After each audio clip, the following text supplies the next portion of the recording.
BBC Urdu کے programme سیربین میں خوش آمدید. ہمارے لندن اسٹوڈیو سے میں ہوں خالد کرامت. پاناما پیپرز اور وزیر اعظم نواز شریف کے ذرائع آمدن سے متعلق مقدمے کی سپریم کورٹ میں سماعت مکمل, فیصلہ محفوظ.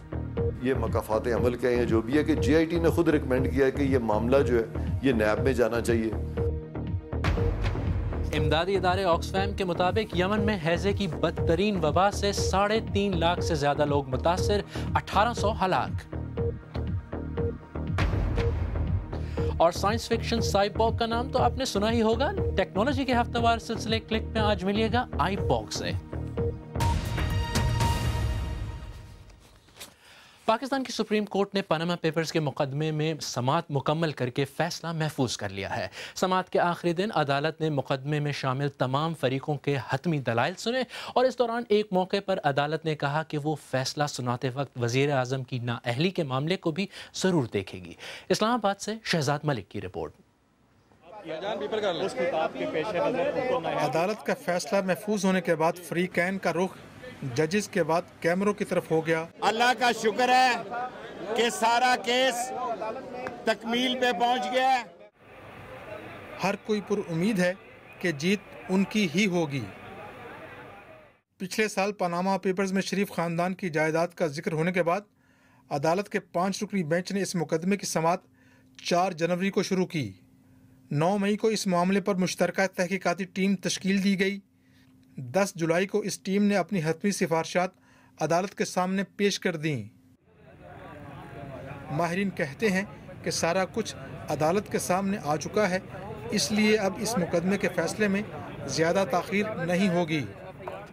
امکان ہے کہ چونکہ یہ بینچ موجود ہے اور اس کے بعد ہو سکتا ہے ان میں سے کچھ جج صاحبان جو ہیں وہ لاہور چلے جائیں, چھٹیوں پر چلے جائیں, کیونکہ آج کل ادروائز ویکیشن ہے, تو یقین سے کوئی نہیں کہا جا سکتا, لیکن یہ پاسبلٹی ہے کہ ہو سکتا ہے اگر شارٹ آرڈر کرنا ہو تو اگلے ہفتے آ جائے, اور اگر مثال کے تو ڈیٹیلڈ آرڈر ہو تو شاید اس میں تھوڑا سا ٹائم لگ جائے گا, لیکن اس کا یہ مطلب نہیں ہے کہ اگلے ہفتے نہیں آ سکتا. بیک اپ کرو یار. عدالت کے اندر ہونے والی سماعت اور باہر فریقین کے لیے کیے گئے انتظامات تو لپیٹ دیے گئے ہیں, لیکن قومی سیاسی افق پر کئی ماہ سے چھایا ہوا یہ معاملہ ابھی ختم نہیں ہوا. 4 ماہ سے زیادہ عرصے تک پاناما لیکس کا معاملہ عدالت میں زیر سماعت رہا. اس دوران فریقین نے تو اپنے دلائل مکمل کر لیے ہیں, لیکن فیصلہ آنا ابھی باقی ہے. شہزاد ملک, BBC نیوز, اسلام آباد. اس بارے میں مزید بات کرنے اور ملک کا موڈ جاننے کے لیے چلتے ہیں لاہور, جہاں سے ہمارے ساتھ براہ راست موجود ہیں ہمارے نامہ نگار عمر دراز. جی عمر. جی, فیصلہ محفوظ ہونے کے بعد آپ کو پتہ ہے کہ وزیر اعظم نے اسلام آباد میں حکمران جماعت کا ایک ہنگامی اجلاس طلب کیا جس میں مشاورت جاری رہی, اور ہمیں پتہ چل رہا ہے کہ اس میں شاید اس طرح کے فیصلے کیے گئے کہ وہ مستعفی نہیں ہوں گے اور وہ عدالت کے فیصلے کا انتظار کیا جائے گا. اسی طرح حزب اختلاف کی جماعتوں نے بھی اپنے اجلاس منعقد کیے اور اس میں انہوں نے اپنی آئندہ کا لاہ عمل طے کیا. مگر اب ساری نظریں جو ہیں ملک میں وہ ساری سپریم کورٹ کے فیصلے پر مرکوز ہیں کہ وہ کیا آتا ہے.